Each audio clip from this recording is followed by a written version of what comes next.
Okay, everybody, we're going to start with Coach Kevin Sumlin from Houston Gamblers. We'll make it up to the table. We'll take questions. That's tough, but a tough one, right, for people in that locker room, for everybody. So we just get to the questions. The block punt seemed to be a turning point of the game. What happened? Yeah, that was a turning point. It looked to me like we just dropped it first. They had pressure, but I haven't seen the replay or anything like that. But it looked like something happened with the either the snap or the catch. Yeah, I don't know. It looked like I was looking at trying to figure out what the rush was. So I think it was a combination of both. I haven't not seen it yet. But yeah, that was a turning point. I could also say that we had one penalty last week. We had what do we have? 8 today. It says for 80 yards, 7 for 80, but it's more than that. We had screen that went all the way down the 5-yard line, which was a turning point in the game on a hold, and in the last series we get a first down, we get another hold, which would have gave us another set of downs, and with them with one timeout. So there are a number of turning points in that game. That, but certainly yes, the situation with the punt, yeah, that was a turning point. That kind of leads to my next question. But with the way that you guys were running the football, you're a little disappointed you weren't able to kind of ice it in 4 minutes. Yeah, I thought you look back, we got across midfield, right, and the holding call put us behind the chains. We were moving the football, so yeah, I'm disappointed in that. But as that was, I thought Mark and Dalen were doing a really good job at that point of moving the ball, picking up first downs, which we needed to do, and grind the clock.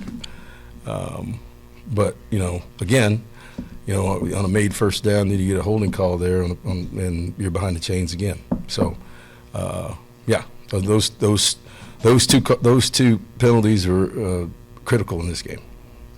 Mark obviously had a good game, went over 100 yards. Yeah, he's close last week. He had 98 a week ago. Last week. Yeah. What makes him special? What makes him? Well, he's a big guy. He's powerful. He's a little bit faster than people think. He's getting in shape now. I don't know 3 weeks ago if he'd have scored on that first one, long one. But he's in better shape than he was certainly 6 weeks ago. And today, he showed that. He's got good patience and good power. So yeah, I mean, he's, what do you have? How much today? 24 carries for a 147. That's pretty good in anybody's book. What are your thoughts on how your quarterback played today? I thought it was his best game so far this year. I think we did some things for him game plan wise, that got him there.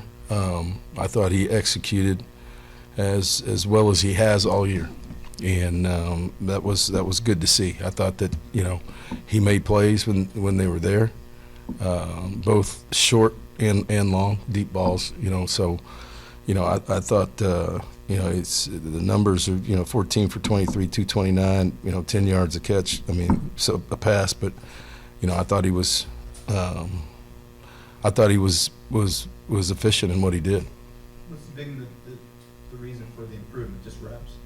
I don't know. I think it's just, it could be a lot of different things. It's just maybe being more comfortable, more familiar, maybe some different things that we're doing offensively, but and people being on the same page.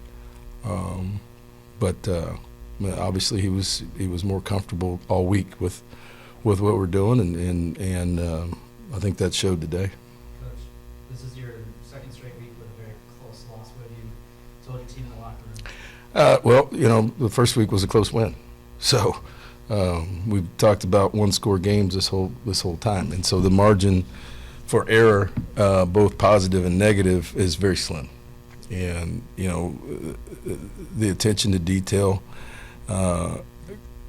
can only be accentuated by what we've seen in 3 weeks. We won close, we lost 2 close one-score games, right? So The things that I just talked about, put you in a position, put you in this position right now. We don't execute a punt. We miss an extra point. And you have those two holding calls at critical times. That leads to where we are right now, particularly in a close game. From yardage and everything else, statistically is about as close as it could be, I think. And so when that happens, those types of things can't occur for you to win, one-score games. Coach, it's a tough loss, but as far as league-wide, having a great game like this, back and forth, a real tight first half, and the way it closed out, just looking at it from afar, as far as a league-wide game, how do you look at it as far as getting more people? Yeah, I don't know about that. I just, I haven't thought about that, to be honest with you. I mean, I'm still thinking about how we could have won the game.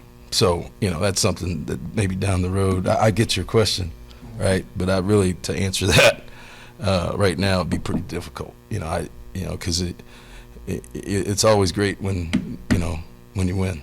So, We have time for one question from Zoom audience, if you have one. Coach, Ace from the USFL Network. So the statistics between the first half and the second half of the Gamblers' offense are pretty drastically different. As far as production in the first half is much higher than the second half. What are your plans moving forward to kind of change that and even the game out from both halves? Well, I think you mean from a score standpoint or big play standpoint. What do you mean? Points? Yeah, points. In the second half. Points. Yeah. I mean, we just have to. We got to execute. I talked about two big plays that were in the game that were. You got 70 yards of offense called back probably on the screenplay, right? In a critical moment, the play that we held for that very situation. So, to stay on the field, you got to be able to make plays and make them clean. So, if I think to your point, which is backed up by what I said earlier, those were two critical situations where we drew penalties that put us behind the chains with from a yardage standpoint. It wasn't a 10-yard penalty; it was a 70-yard penalty, and the other one was not a 10-yard penalty; it was a first down, and with them having one timeout left in the whole game. So, do we need to be better in the second half? You bet. But there's some things that we did that in the execution phase of our game that really hurt us in the second half. Thank you, Coach. All right, thank you.